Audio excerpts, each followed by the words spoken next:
Let's talk about quality control in dressmaking. If you are a fashion designer out there, you know how much this means to your business. Your quality either keeps the client coming back or you are losing a client, and we all would want to keep the client coming back to us. So here are a few things to consider before you even start making that dress, honey. We're going to start with the machine you're using. Is it in the right condition to deliver something perfect? Let's start by cleaning it. Make sure your machine is clean. Look at the tension. It shouldn't be too tight, not too loose. Check the bobbin, like the way it runs, the thread comes out. Is it too tight or too loose? Fix this. Your tension shouldn't be too loose or too tight. Even the thread, the bobbin, it shouldn't be too tight, not too loose.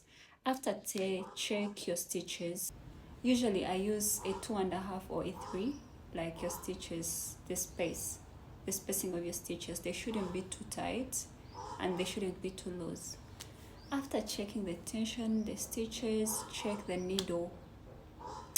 The needle is determined by the length of the fabric you're going to stitch. If you're going to stitch a lightweight fabric, you would need a small size needle like a 14. And if you're going to stitch a medium weight fabric, you need a size 16. If you're going to stitch a heavy fabric, you'll need the size 18. So don't just keep one needle, like to stitch throughout the month. Keep changing your needles. Even if you change like 3 times a day, it's okay. Like choose the needle size according to the fabric you intend to stitch. Don't keep those needles like on for so long. Sometimes they even get damaged, and when your needle is damaged, it damages the fabric. Another thing to consider in dressmaking, honey, the iron is your best friend. Iron those seams every time you're stitching, like every step.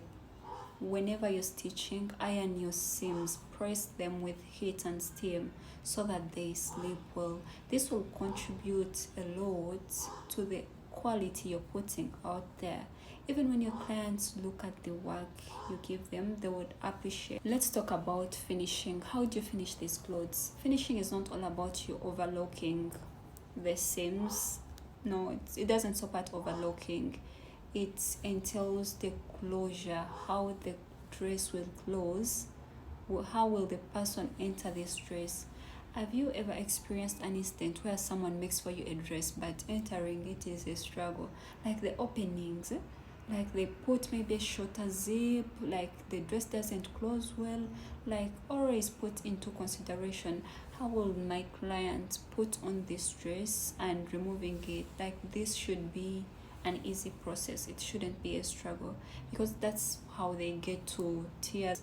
Also put into consideration the quality of zips you put onto these dresses. Always look out for the best quality on market when it comes to zips, even if it is slightly more expensive.